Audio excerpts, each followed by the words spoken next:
नमस्कार दोस्तों। आज हम लोग पोस्ट ऑफिस के इंटरेस्ट पे थोड़ा सा ध्यान देंगे। और पोस्ट ऑफिस में अगर आप इन्वेस्टमेंट करना चाहते हैं, उनके कई सारे स्कीम्स रहते हैं। जैसे आप स्क्रीन पे देख रहे हो, तो ये नए रेट ऑफ इंटरेस्ट है जो एप्लीकेबल है फिलहाल मार्केट में। तो यदि आप इस पर्टिकुलर स्कीम्स में इन्वेस्टमेंट करना चाहते हो, तो ये रेट ऑफ इंटरेस्ट क्या है, और यहाँ पर आप जो पॉइंट मैं यहाँ पे आपको रिवील करना चाहता हूँ वो ये इम्पोर्टेंट है, वो ये है कंपाउंडिंग फ्रीक्वेंसी। क्योंकि आप जो भी इन्वेस्टमेंट करते हो तो वो किस तरीके से कंपाउंडिंग होता है वो बहुत मैटर करता है। क्योंकि इस पॉइंट ऑफ व्यू से आप देखिए, डिफरेंस यहाँ पे आपको बहुत बारीकी से ये मेंशन किया गया है। देखिए, तो कहीं पे भी आप देखिए, एनुअली मतलब जो इंटरेस्ट रेट यहाँ पे बताया गया है वही मिलने वाला है। जैसे यहाँ पे आप देखो 4% है एनुअली, तो आपका पैसा जो 12 महीने का समय जो है उसमें कुछ भी कंपाउंडिंग नहीं होता है, ये एनुअल कंपाउंडिंग रहेगा। इसका अलग इम्पैक्ट आता है।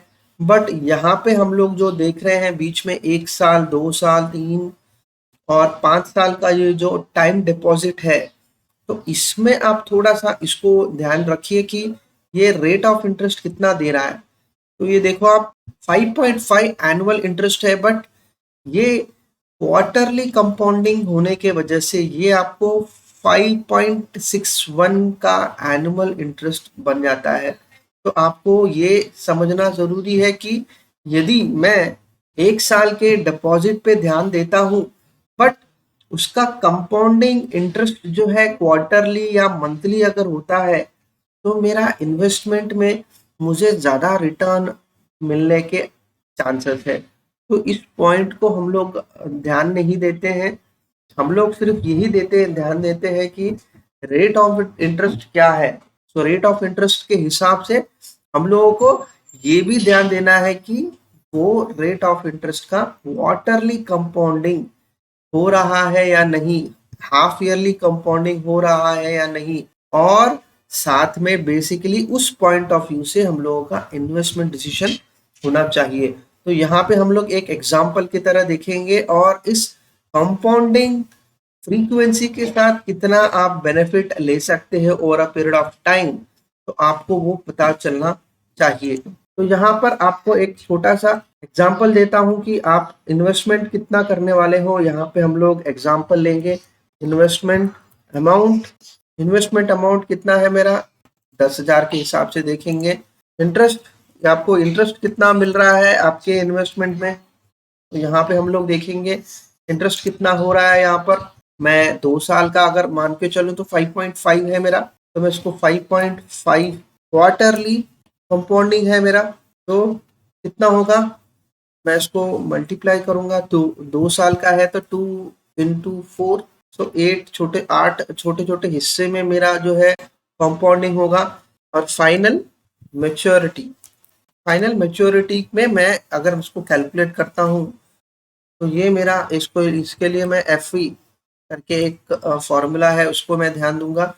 तो रेट ऑफ इंटरेस्ट जो है मेरा 5.5 है साल का, और क्वार्टरली मेरा होता है, इसीलिए मैं इसको डिवाइडेड बाय 4 करूंगा। क्वार्टरली है इसीलिए 2 साल के लिए हम लोग इन्वेस्टमेंट कर रहे हैं, इसीलिए मैंने उसको 2 into 4 पहले ही कर दिया था। 8 छोटे छोटे हिस्से रहेंगे मेरे, तो इसीलिए मैं उसको 8 कर रहा हूँ। वन टाइम इन्वेस्टमेंट है, इसीलिए मेरा बीच में कुछ और इन्वेस्टमेंट नहीं होने वाला है। तो ये आप देखो अमाउंट क्या होगा। और शुरुआत में आप अगर ये इन्वेस्टमेंट करते हो महीने के शुरुआत में, तो मैं यहाँ पर 1 लेके चलूंगा। तो यहाँ पे आप देखो, यहाँ पे हो क्या रहा है, 10,000 इन्वेस्टमेंट, 5.5 का आपका जो है इंटरेस्ट क्वार्टरली कंपाउंड हो रहा है। और यहाँ पे आप देखो फाइनल मेच्योरिटी जो है वो ये है। तो इसी को मैं आगे एक कॉपी करके पेस्ट करता हूँ। यहाँ पे क्या पता चल रहा है, यही मिलेगा मुझे। बट यहाँ मेरा क्वार्टरली कंपाउंड नहीं हो रहा है, यहाँ पे सिर्फ एनुअल कंपाउंड एनुअल ही है यहाँ पर। तो एनुअल इंटरेस्ट मुझे अगर मिलता है तो मैं यहाँ पर इसको क्या चेंज करूंगा, ये 2 साल का है तो 2 साल मेरा ये रहेगा। और यहाँ पे मुझे वो थोड़ा सा फॉर्मूला जो है उसको बदलना पड़ेगा, डिवाइडेड बाय 4 मैं निकाल लूंगा। तो ये देखिए आपको ये डिफरेंस दिख रहा है। डिफरेंस कितना है यहाँ पर, तो डिफरेंस यहाँ पे देखेंगे, डिफरेंस कितना है, -24 रुपए का डिफरेंस है। तो पॉइंट यहाँ पे हम लोगों को समझना है कि ये 24 रुपए बिना बिना किसी रिस्क के मुझे ये 24 रुपए का बेनिफिट मिलता है। सिर्फ एक गलत प्रोडक्ट को मैं चुनता हूँ तो ये मेरा 24 रुपए का डिफरेंस मुझे दिख रहा है 2 साल के अंदर। तो आपको ये लग सकता है कि क्या सिर्फ ये 24 रुपए के लिए मैं ऐसे प्रोडक्ट को चुनूं, तो ये समझना जरूरी है बिना किसी रिस्क, रिस्क एलिमेंट दोनों का एक ही है, बिना किसी रिस्क के, मतलब मतलब रिस्क एलिमेंट का इक्वल रिस्क को हम लोग ध्यान देते हैं। सिर्फ प्रोडक्ट के जो है ये जो पॉइंट हम लोग देख रहे हैं कि कंपाउंडिंग फैक्टर के वजह से आपको यदि ये डिफरेंस मिलता है तो डेफिनेटली आपको जो है ऐसे प्रोडक्ट में इन्वेस्टमेंट करना चाहिए जो आपको ज़्यादा क्वार्टरली या हाफ ईयरली या मंथली आपको कंपाउंडिंग फैक्टर का बेनिफिट दे, उसको आप इन्वेस्टमेंट करोगे तो ऑटोमेटिकली आपको over a period of time ये देखिए ये डिफरेंस जो है बहुत बनते दिखेगा। तो हम लोग इसको और थोड़ा सा और एलाबरेट करके इसको देखेंगे। जैसे मेरा इन्वेस्टमेंट अमाउंट मैं इसको 10 लाख में कन्वर्ट करता हूँ, तो ये मेरा 10 लाख का इन्वेस्टमेंट हो गया और वही इन्वेस्टमेंट मैं यहाँ पे फिर से उसी को मैं ले लेता हूँ। तो ये देखिए अब मेरा इन्वेस्टमेंट डिफरेंस कितना होगा, तो बिना किसी रिस्क के मुझे 2400 का मुझे एक डिफरेंस आ रहा है। तो ये 2400 में मैं पूरे साल में, पिछले 2 साल में मैं छोटे छोटे जो खर्चे हैं मैं बिल्कुल आसानी से मैं इसको यूज कर सकता हूँ। तो ये समझना है फ्रेंड्स कि ये 2000 हमको लगता है कि बहुत कम है, बट ये 2000 में आपके कितने छोटे छोटे खर्चे निकल सकते हैं। जैसे आप मोबाइल रिचार्ज करते हो, महीने का 200 अगर लगता है आपका, और वो 200 के हिसाब से अगर देखते हैं तो पूरे साल का जो आपका जो ये बेनिफिट जो मिलता है ये डिफरेंस, तो पूरे 2 साल आप जो है ये 2400 के साथ आप वो मोबाइल बिल जो है आसानी से बिल पे कर सकते हो।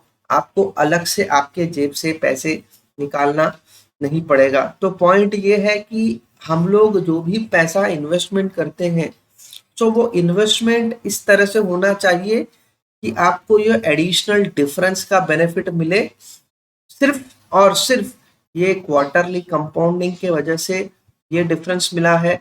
यदि हम लोग इसी को मंथली कंपाउंडिंग के साथ अगर लेंगे तो वो हम लोगों को क्या डिफरेंस मिलेगा वो हम लोग देखेंगे। यहाँ पर मंथली है तो यहाँ पे क्या होगा, ये 12 इंटू 2 साल के लिए है इन्वेस्टमेंट, इसीलिए मैं यहाँ पर देख रहा हूँ। तो ये डिफरेंस आप देखो, डिफरेंस कितना आ रहा है, ये थोड़ा सा ज्यादा होगा क्योंकि डिवाइडेड बाय 4 नहीं होना चाहिए, डिवाइडेड बाय 12 होना चाहिए, इसलिए इतना ज्यादा दिखा हम लोगों को। तो यहाँ पे आप देखो 2400 के करीब था, ये 2900 के करीब आ गया है। तो over a period of time हम लोगों को ये समझना है कि ये 2900 का डिफरेंस हम लोगों को मंथली के हिसाब से दिखा है।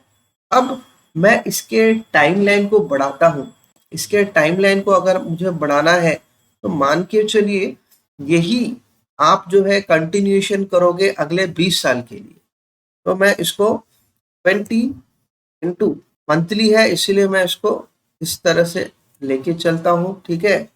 और यहाँ पे भी मुझे 20 साल पकड़ के देखना है।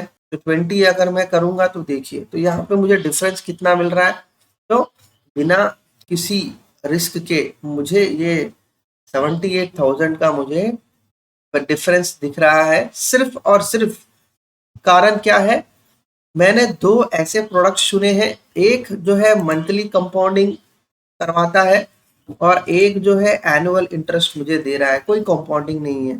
तो ये सिर्फ यही एक डिफरेंस की वजह से आपको ये मिलता है। तो आप अगली बार जब भी कोई इन्वेस्टमेंट करो तो ये जरूर देखिए कि उस पे मंथली कंपाउंडिंग है या नहीं है।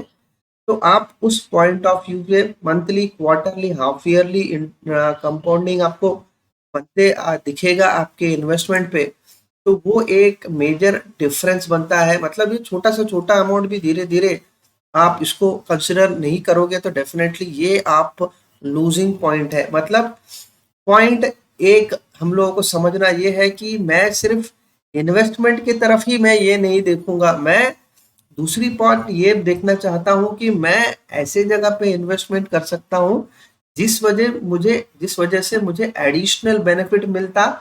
और मतलब हमारे पास जो है सोर्स ऑफ इनकम हमारा सैलरी ही रहता है, तो सैलरी को कितना प्रोडक्टिवली हम लोग यूज करें वो भी बहुत मैटर करता है। तो अगली बार जब भी आप इन्वेस्टमेंट के लिए कोई भी प्रोडक्ट के तरफ ध्यान दो तो जरूर देखिएगा ये रेट ऑफ इंटरेस्ट और कंपाउंडिंग फैक्टर। और साथ ही में आप देखिए कि पोस्ट टैक्स रिटर्न कितना मिलेगा, उसके ऊपर हम लोग किसी और दिन बात करेंगे। आपके जो जो आइडियाज है, आइडियाज को आप बिल्कुल यहाँ पे शेयर कीजिएगा। डेफिनेटली मैं उसके अनुकूल आपको, आपके कमेंट्स के अनुसार आपको डेफिनेटली उसका आंसर भी दूंगा। तो चलिए friends, thank you very much for watching this video.